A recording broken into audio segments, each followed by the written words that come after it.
Baik, bismillahirrahmanirrahim. Assalamualaikum warahmatullahi wabarakatuh.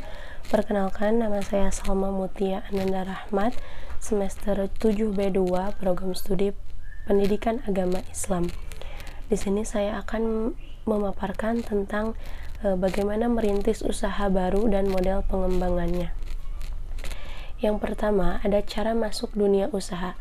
Ada 3 cara untuk memasuki usaha baru, yaitu dengan merintis usaha baru atau starting, membeli perusahaan dari orang lain atau buying, dan kerjasama manajemen atau franchising. Masing-masing memiliki keuntungan dan kerugian tersendiri. Yang pertama, merintis usaha baru starting. Merintis usaha baru starting yaitu membentuk dan mendirikan usaha baru dengan menggunakan modal, ide, organisasi, dan manajemen yang dirancang sendiri. Nah, di sini ada 3 bentuk usaha baru yang dapat dirintis. Yang pertama yaitu perusahaan milik sendiri atau sole proprietorship, yang kedua persekutuan, yang ketiga perusahaan berbadan hukum.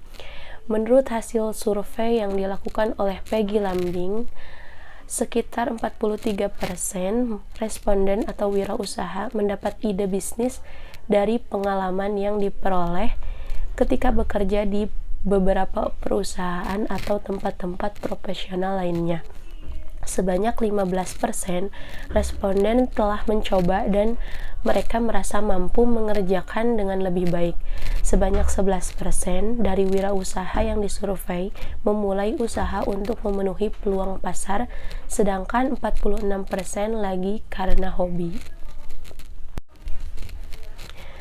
Dalam merintis usaha baru, ada beberapa hal yang harus diperhatikan.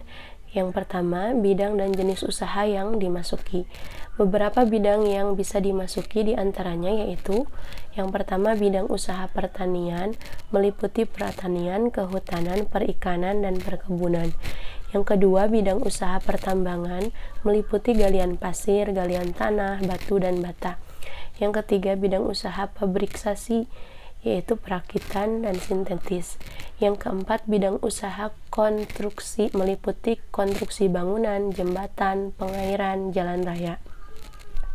Yang kelima, bidang usaha perdagangan, meliputi retailer, grosir, agen, dan ekspor-impor. Kemudian bisa juga bidang usaha jasa wisata.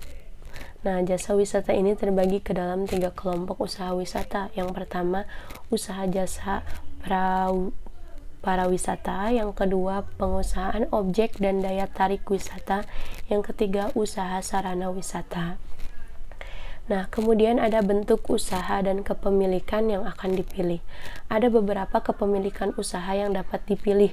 Di antaranya, yang pertama, ada perusahaan perorangan, yaitu suatu perusahaan yang dimiliki dan diselenggarakan oleh satu orang. Yang kedua, persekutuan, yaitu suatu asosiasi yang didirikan oleh 2 orang atau lebih yang menjadi pemilik bersama dari suatu perusahaan. Yang ketiga, yaitu perseorangan atau suatu perusahaan yang anggotanya terdiri atas para pemegang saham yang mempunyai tanggung jawab terbatas terhadap utang-utang perusahaan sebesar modal disertor. Yang keempat, yaitu firma, yaitu suatu persekutuan yang menjalankan perusahaan di bawah nama bersama.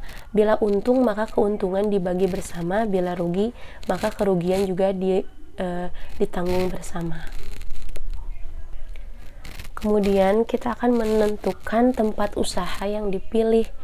Nah, di mana tempat usaha yang dipilih tersebut terdapat beberapa alternatif yang bisa kita pilih untuk menentukan lokasi atau tempat memulai